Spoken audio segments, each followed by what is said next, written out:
February 20th, Cape Canaveral. The countdown has already begun. Millions of Americans are watching. The Soviet Union has taken the lead in space. Now, the United States has one chance to prove it can catch up. Inside a tiny spacecraft, astronaut John Glenn waits in complete silence. Every engineer has finished their inspection. Every switch has been tested. Every fuel line has been checked. Even NASA's newest computers have already calculated the mission.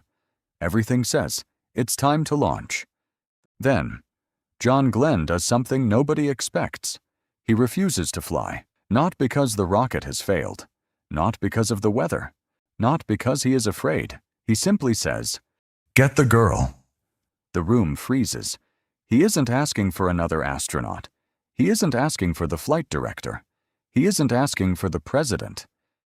He's asking for a mathematician, a quiet woman, working behind a desk, far away from the cameras.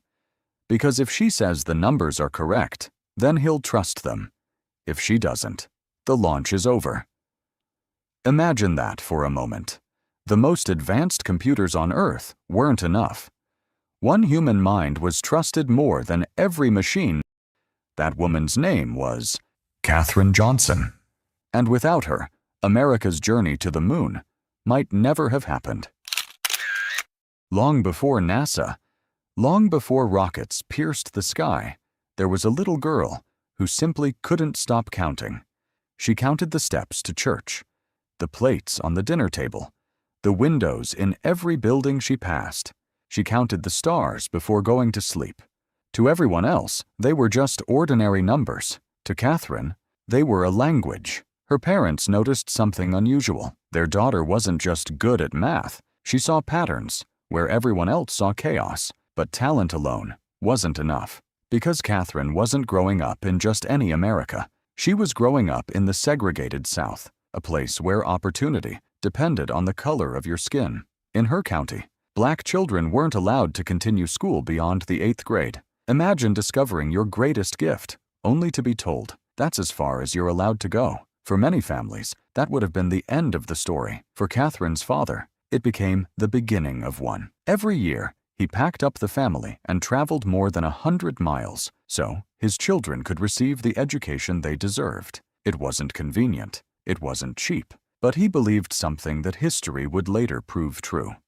Talent should never be limited by geography or prejudice. The sacrifice changed everything. At just 10 years old, Katherine entered high school. While most children her age were still learning multiplication, she was solving problems far beyond her classmates. Teachers quickly realized that they weren't teaching an ordinary student. They were trying to keep up with one. By the time Katherine reached college, her reputation had already arrived before she did. Professors quickly realized that they weren't looking at another promising student.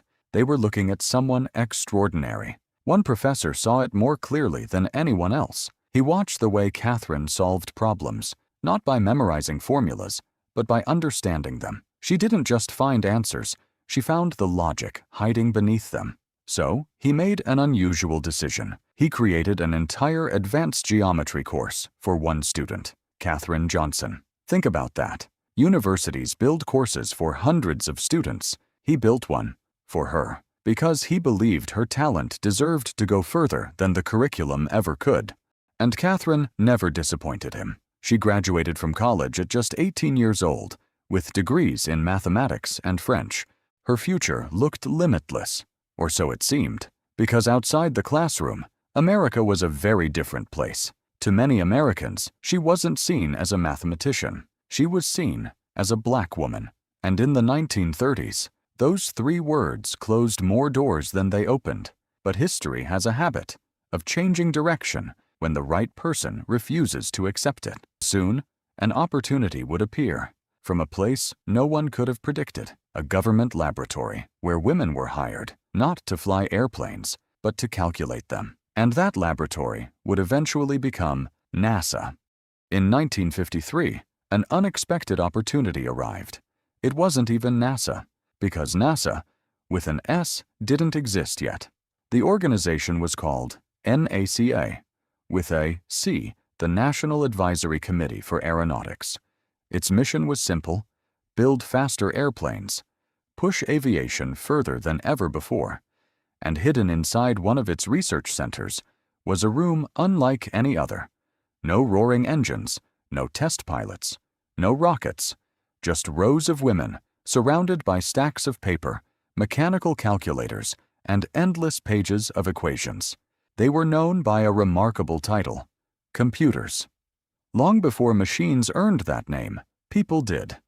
Every flight test, every wind tunnel experiment, every engineering calculation passed through their hands.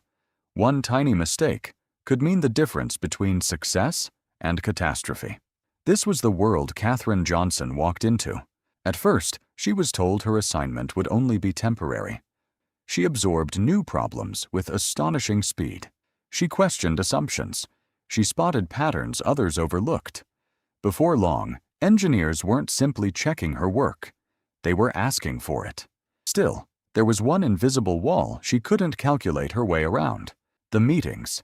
Every important decision, every technical discussion, every breakthrough happened behind doors where only men were expected to sit. Women calculated the answers. Men discussed them. That was simply the rule. Until one day, Katherine decided the rule made no sense. So she asked a question so simple it caught everyone off guard. "Why can't I go?" Just one sentence. Silence filled the room. And little by little, that door began to open. Once she entered those meetings, people stopped seeing her as the woman in the calculations. They started listening to the mathematician. And from that moment on, Katherine Johnson wasn't just solving equations. She was helping shape the future of American flight. In 1957, the Soviet Union launched Sputnik, the first artificial satellite. For the first time, something built by human hands was orbiting the Earth. The message was unmistakable. The space race had begun. America suddenly found itself behind. The pressure was immense. Nike became something entirely new. NASA, the National Aeronautics and Space Administration. The mission had changed. They were no longer trying to fly higher. They were trying to leave Earth itself. And that meant solving problems no human had ever solved before. How do you send a person into space without losing them forever? How do you calculate a path through a sky no one has ever traveled? How do you bring them home safely? Those weren't engineering questions alone. They were mathematical ones. And Katherine Johnson was exactly where history needed her to be. In 1961, NASA prepared for its first human spaceflight. The astronaut was Alan Shepard. Every second of the mission depended on numbers: the launch, the flight path, and the re-entry. One mistake could send the capsule into the ocean, or worse. Katherine calculated the trajectory. The mission was a success. America finally had its first man in space. For NASA, it was a victory. For Katherine, it was only the beginning, because the next mission would demand something even greater. Not just reaching space, but circling the entire Earth. And the astronaut chosen for that mission had one request that would make Katherine Johnson's name part of history. February 1962. The world was watching. This wasn't just another launch. This mission would decide whether America could truly compete in the space race. John Glenn was about to become the first American to orbit the Earth. By now, NASA had something new: electronic computers, massive machines designed to perform calculations faster than any human ever could. They represented the future. But there was one problem. They were still new, still unpredictable. Sometimes they produced answers no one could explain. Sometimes they simply failed. John Glenn knew it. The engineers knew it. And with his life on the line, he wasn't willing to gamble. So before climbing aboard Friendship 7, he made one final request: get the girl. He wasn't questioning NASA. He wasn't questioning science. He simply wanted one person to verify the numbers: Katherine Johnson. For nearly 2 days, she worked through every equation, every trajectory, every angle, every decimal, line by line. She wasn't racing against another mathematician. She was racing against time. Outside, the countdown continued. Inside, a woman with nothing more than mathematics was carrying the weight of an entire mission. Finally, she finished. Her calculations matched the computer's. Only then did John Glenn agree to fly. On February 20th, 1962, Friendship 7 lifted off. Minutes later, John Glenn became the first American to orbit the Earth. 3 times, he circled the planet. 3 times, Katherine's mathematics proved flawless. He returned safely. America celebrated its hero. Newspapers printed John Glenn's face across the country. But hidden behind that victory was another hero, one whose name most Americans still didn't know. From that day forward, whenever a mission seemed impossible, they knew exactly whose desk to visit. And Katherine Johnson was just getting started. Because orbiting the Earth was never the final destination, the Moon was. For most people, orbiting the Earth would have been the achievement of a lifetime. For NASA, it was only the first step.